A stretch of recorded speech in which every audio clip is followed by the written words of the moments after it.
Hi folks, here is our weekly update for English 560, Shakespeare's Plays. We're heading into week number 5, the week of September 28th. We'll be taking a break from the plays themselves, although that does not mean we should stop talking about them. Let's continue our conversations, especially about Henry V. I feel like we're really just beginning to scratch the surface of that play.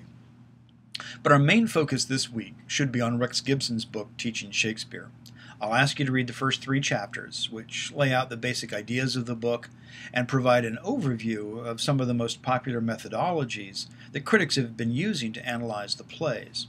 Since you're both in Dr. Camden's literary criticism course, these should be pretty familiar to you. I'll be interested to hear your sense of how well Gibson articulates those ideas in the short space that he has. For the formal assignment this week, we don't have a quiz to worry about.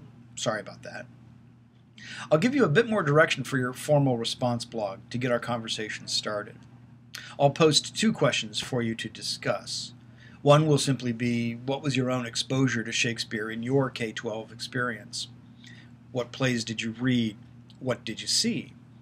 And if the answer to those questions is nothing, then you won't have much to write about.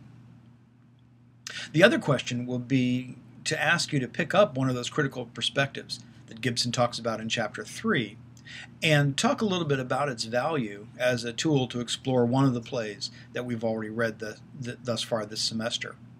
If that gives you an opportunity to continue our Henry V conversation, that's terrific, but Richard II, Midsummer Night's Dream, any of those are fair game as well. Finally, please don't forget that the first formal essay is due on Monday, October 5th. That'll simply be a document that you email directly to me. I'll be happy to chat with you about any questions that you might have, or if you want to bounce some ideas around or sort of talk through a rough draft. We can talk on the phone or via Skype if you want that sort of real-time experience, or you can just shoot me some emails and we'll go back and forth that way. That's fine as well. I've been enjoying the ideas that you've been coming up with on the discussion board, some really interesting perspectives.